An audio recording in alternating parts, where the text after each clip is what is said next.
with the name of Allah, the All Merciful, the Especially Merciful, and sending favor on our leader Muhammad and his family and his companions, all of them. I really apologize for the timing. I know I set it for 11 to go live, and this is why I don't set live streams in advance because I tend to be a lot more fluid or quote unquote feminine in terms of the flow of my days and just my personality. So things did get a little more drawn out than anticipated. And just a heads up, this particular conversation is a part of a larger series of YouTube's going back to back, challenging myself to go for 100 days. Okay, 100 days straight on YouTube. And thank you for being here and a part of the family. There was one case study that was left out last time that is pertinent to this discussion. Okay. And that particular individual happens to be Prophet Ayub, or better known as Job. And the reason why he's so pertinent to the discussion of quote unquote answering a question on karmic ties, soul ties, and just really breaking from chains, getting free from what feels like is weighing us down. And the sister that asked described it as karmic ties. So we really dispelled some of the myths around that. But if there were such a thing as curses, generational curses, it would be two things, okay? So we'll talk about this case study, Prophet Job or Ayub, and then go to the ultimate case study, which is Muhammad, God bless his soul and peace, and the curse, quote unquote, if there were a curse of the daughters, okay? Burying the daughters alive is something that was commonly done in that day and continues to this day. A lot of people are very disheartened when they find that they have daughters and instead of sons. And we'll see a lot of that in our discussion and how Muhammad, God bless his own grant and peace, really did teach us a way out. Okay. So when we think about Ayub or Job, what does Job mean in English? Job is spelled the same way as Job, Job, and that's not a coincidence. We find ourselves in the same cycle and loop as Prophet Job or Ayub because of the way that we were taught to be. Like for instance, we get the weekend, okay, the weekend of a bargain, okay, and this goes into this whole idea of spelling being called what it is for a reason. That if there were a curse, again, it would be this curse of Job, who, okay, let's just go into the story of Job. He was very successful. He had, just like everybody, success laid out for him and a way to really provide for himself and his family.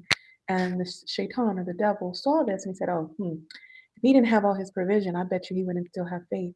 So what happened was God proved to the devil that this was not true because for years, okay, not weeks, not months, but years, Job was made sick. He lost all of his belongings. He lost a lot of his family. He was in severe and extreme just suffering. Okay. And this is where we get this word Job from this historic figure, Job, Prophet Job. And so we go to this job, okay, and it is not a coincidence. Like we have bought into this idea of a job. We get up in the morning, and what is a morning? Well, morning also shares the same. It's a homonym. Okay, it sounds the same as mourning for a funeral, being sad, grieving, and we wake up, okay? Also, a wake is for a funeral, okay? When people gather for the funeral, that's the wake.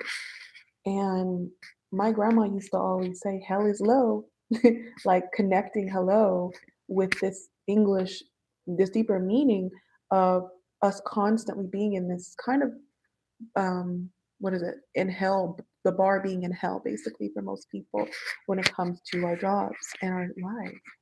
And this is not a coincidence again. And so the currency is low, right? The money, the frequency, the energy is low because of this. And in the end, we get the weekend, right? The weekend of the bargain. So 5 days of the week we're going to work, and then 2 days out of that, then we have to ourselves, sometimes even less. Okay, when in a lot of places, a lot of better paying, better positioned government, things like that, they have 4 day weekends, or they have 4 day weeks, and they have Kailula, right, nap times. scheduled within the days. They have prayer times or prayer breaks multiple times a day. So I'm not going to go too far into that. But this was our prophet Job. And so, yes, that, if anything, that would be a curse that we see till today. Um, but here's the thing about prophet Job. In the end, the devil was proven wrong because Allah gave him everything he had back and more. And so you could look at this as like retirement. Everybody, everybody gets to retire, but that's kind of what it shows, like him having everything he wanted and more back. But honestly, that still doesn't even match up with retirement because you've lost like the best years of your life a lot of times to working for people you don't really like, doing a job that you don't really enjoy, and making money that doesn't really make the ends meet. All right. But so how do we break it? How do we break this quote unquote curse or this quote unquote karmic tie? A lot of times it's also tied to the family because, for instance, with Prophet Job, he had to provide for his family. And in some accounts, his family ended up leaving him because he was no longer able to provide for them because of the illness that he and those around him were starting to have, whatever. Because of the poverty that came as a result. This is a reality that people have healthcare issues and things like that. How do we break free of these cycles? That's the $1,000,000 question. And the answer, the million and $1,000,000,000 answer, comes centuries, it comes in the story of Job, of course, because we know faith is irreplaceable. It doesn't matter, if the faith is real, no amount of poverty, no amount of anything can hurt it. If anything, will only strengthen it because it will show us that Allah is the one that's always going to be there for us. But I really want to fortify women, especially with the prophet, God bless his own grant and peace, with the title of this particular live, The War on Mystery History, Part 2, because that is what Muhammad represents. Okay, he is a culmination of history. He affirms 124,000 prophets before him. He's specific in his accounts that every single nation and tribe has had a messenger and or a prophet come before him. He is the seal of them. Okay, he's the final brick. But so that's the history aspect. And like Dead Sea Scrolls, that's a historic document. The Quran is a historic and living reality. So the Torah, right? These things are living, breathing history. And so we are seeing where the mystery comes in with just his whole appearance, right? He If you want to talk about generational curses, an example of that would be burying the daughters alive. For his particular tribe, if not others, they were known, okay, before he came to bury their daughters alive. They would be very disappointed. They would have a darkness come over their face, like a dark look. And they would just know, I'm going to have to bury this baby girl, which is horrific, absolutely barbaric. But if we think about it, even in today, this is not that uncommon. People take an unprecedented amount of pride in being a boy mom. And I only realized this once I became a boy mom because some people around me started bragging about being girl moms almost out of insecurity. I'm like, why would you be insecure? But it's because a lot of people take excessive pride in being boy moms and boy dads. And especially in certain cultures, I'm not going to name names, but I think more than one, quite a few. Y'all can chime in if you'd like. I see some people commenting, welcome, but I know you're aware of these preferences that a lot of people still carry to this day for boys, okay, over girl babies. So, hi, MD Safat, Sarara Sharma, I hope I'm saying that right. Sharma and James Nassi, welcome. But so what Muhammad Sallallahu did was he completely outlawed these sort of things. And where he becomes a cycle breaker is there with his own daughter Fatima, that his only legacy was through a woman. Okay, not his son. I mean, he did, granted, take Ali under his cloak as a son, which some say is another lineage. Like, there's a whole conversation about that where Fatima is not the only direct, like her line, specifically her bloodline is not the only direct one, but that the blood of someone who was not originally a blood relative of the Prophet, God bless and peace, changed because of the Prophet ﷺ claiming him. And then again, talking about how family is who you choose, there's a whole conversation where you will see Africans, right, claiming the lineage of the Prophet, God bless his soul and grant peace, straight Africans because of this alternative means and lineage. And I will do my best to research that more. I know it's been explained before, but it can get quite nuanced. So I don't want to misspeak on that. But back to the topic is really thinking about this cycle breaker, Muhammad, God bless his soul and grant him peace. If there were a curse, it would be bearing daughters, and Muhammad broke that through the lineage of Fatima. How so? Well, Khadija was already going through tarbiyah, or she was already being prepared, okay, for the Prophet ﷺ through the children she had before him. She had multiple children, okay, before the Prophet ﷺ, and he took them as his own. So that's another line. Yeah, that's another way to look at things. But I'm saying that she was prepared for him. And how many toxic soul ties has Muhammad ﷺ broken just by people who accept Islam? Okay, so it is supernatural. Excuse me. It's supernatural because the brotherhood that's shared, for instance, when the Prophet ﷺ said, like, these are my companions, like his contemporaries or the people who are with him, the time he actually was um, physically em- embodied here, like he would call those people his companions, but he called us, the people who would come later, his brothers and sisters. So what does that say about soul ties? He is offering us an alternative. Okay, brothers and sisters, say you come from a toxic background, say that you have deep generational curses, quote unquote, abuse, slavery, war.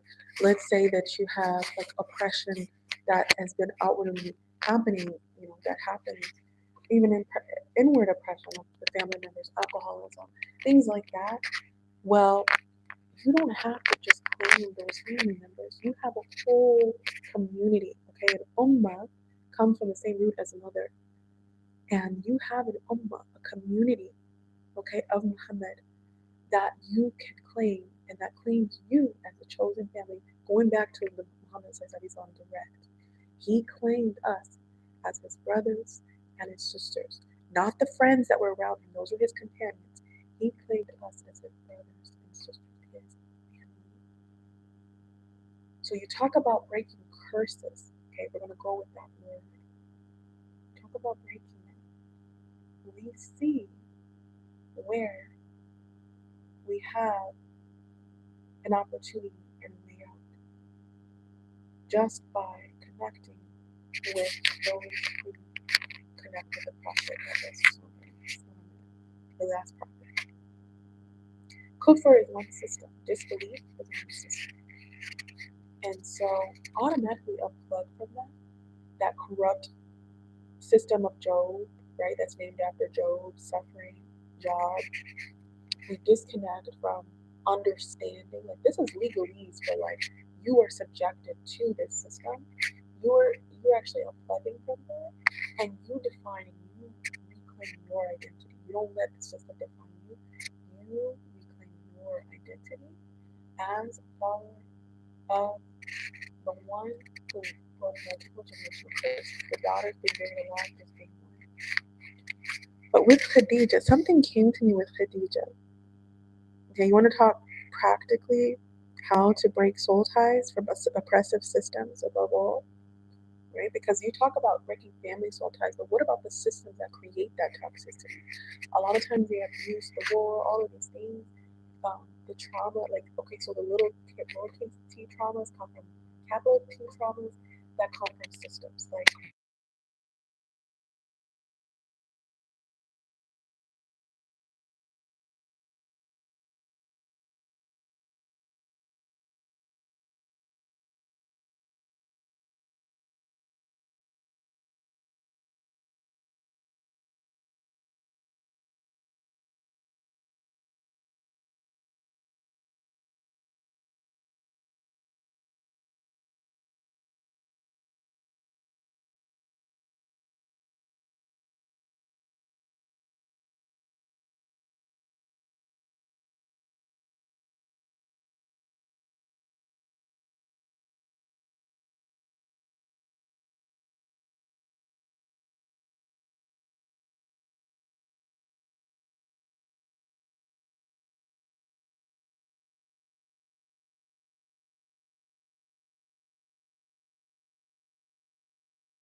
cannot hear me. Oh my gosh. Up to what point did you not hear me? Because, yeah, I'm really annoyed that this mic was off for a second. It might be dead.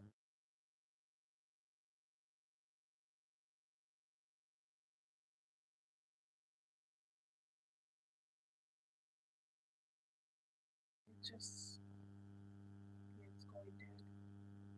So I think this is the cue to peace out. Thank you for listening. We will continue next time. In the meantime, take care of yourself, take care of your family,